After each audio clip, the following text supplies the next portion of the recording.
freelancers, and welcome back to another episode of the Freelancers to Your Break.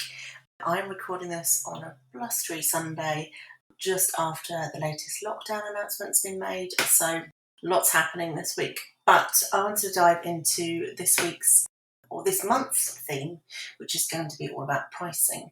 And actually now more than ever, it's so important that you're getting your pricing on point. And I will talk a little bit more about as well what you can do during this time when people may have less money coming in or maybe feeling a little bit more shy about investing in service and things. So I will talk about that a little bit later. But first of all, I wanted to share 3 common mistakes people make with their pricing. And this is something I see with freelancers across the board. So these are the 3 most common. So the first one is probably not going to surprise you. It's undercharging. This is easily the most common pricing mistake I see people make. And it's totally okay to do it because, well, it's not okay to undercharge. But what I'm saying is it's not a mistake that can't be fixed. We all go through it at some point or other, especially when you start. But undercharging generally happens because people have imposter syndrome about charging their worth. It can be because people are finding their work through bidding sites where it's a race to the bottom and everybody's charging a very low amount. And the other common reason is because people underestimate the amount of time that something takes to do. So a job takes to do. So they might say it will take a couple of hours, and then they take on the job and it might take 2 days. So it's very much a thing that you have to, first of all, be clear on how long everything takes. Secondly of all, I really would not recommend bidding sites generally. I know there are people in my Facebook group that actually do get a lot of success from them, but the vast majority struggle because you're battling with people who can afford to charge a very low amount, or they're from countries where the cost of living is lower, so they can charge low amounts. But I wouldn't recommend bidding sites. There are lots of other ways, which you can find if you go to freelancelifestyle.co.uk/newsletter. There's loads of ways there to help you find new clients that doesn't involve bidding sites. And imposter syndrome is the hardest one to overcome. But I think looking at what your competitors are charging and also what kind of the average rate is, so the London Journalists Union, I think it's called. I'll pop the link in the details below.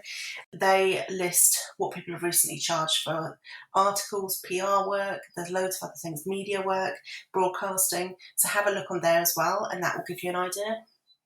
But undercharging is a very common one. There's no magic formula as such.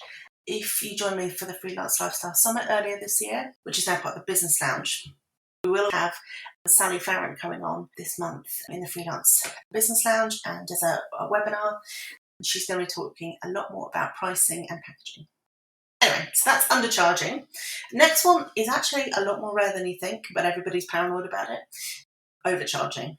So people will often launch something and then feel like they've overcharged because nobody signed up for it. And actually, it's more likely to be, say, your sales page or your marketing process or getting your message right. There could be so many other reasons, but overcharging is rarely it. I don't tend to find freelancers do tend to overcharge a lot. So it's really, really important to get clear on what value your service offers for your clients. So, for example, there are some things that are harder to measure, like confidence coaching. It's quite hard to measure that, but if they spend, just as an example, £300 with you on a session, and then they go away and they have a lot more confidence and they bring in 2 or 3 new clients, which are worth, say, £1,000, that's a great return on investment. So it's worth having a think about that. So if you're charging, say, £1,000 for confidence coaching and it either doesn't work or the process doesn't quite work or it needs tweaking and that person doesn't get that return on investment, that's when it's potentially overcharging. But more likely, it's the process and the marketing and the sales page that needs tweaking, not the price.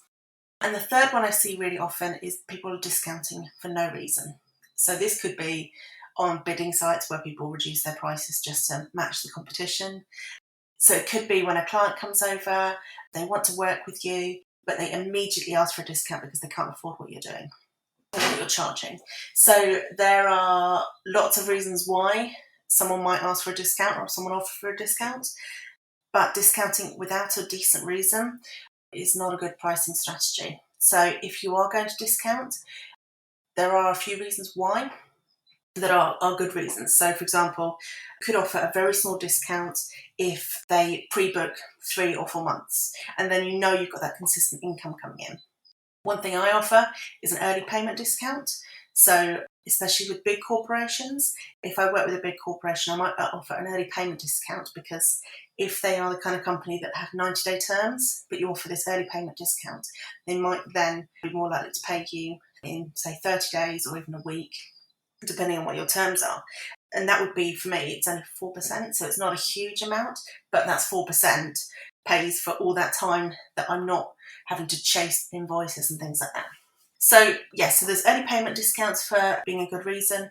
There is maybe if you end up working with another freelancer and you want to combine your skills and maybe offer a slight discount if they book both of you, that's another potential option.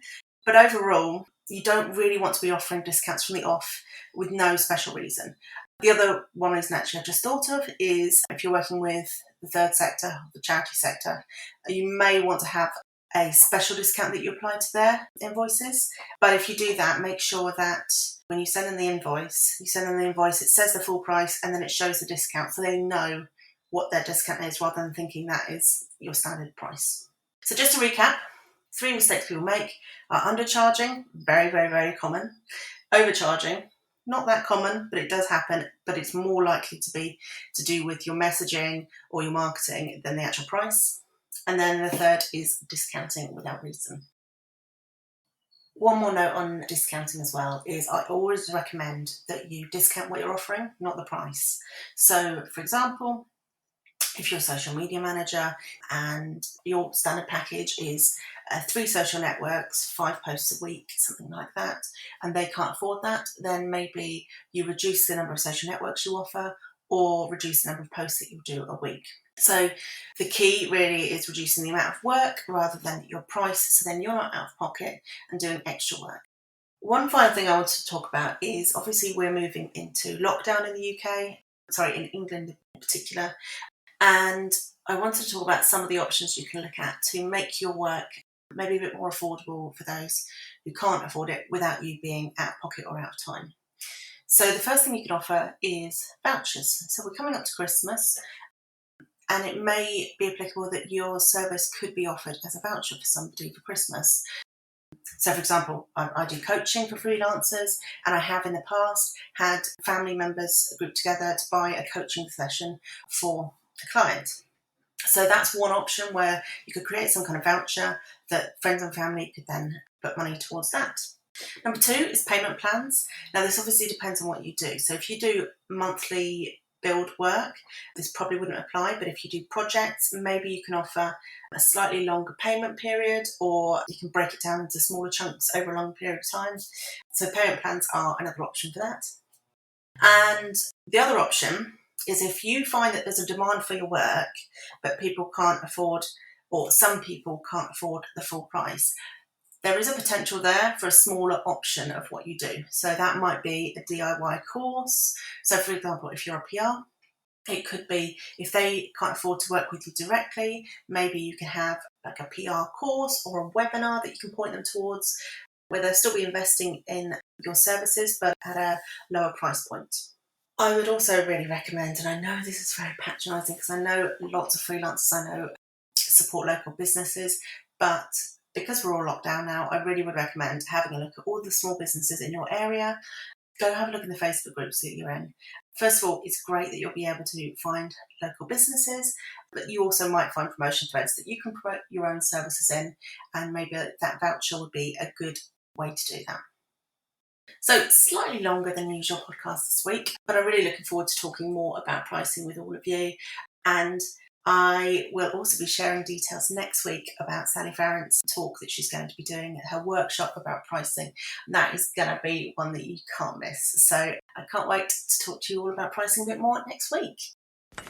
I hope you enjoyed this episode. To find out a little bit more about the freelance lifestyle, hop on over to freelancelifestyle.co.uk.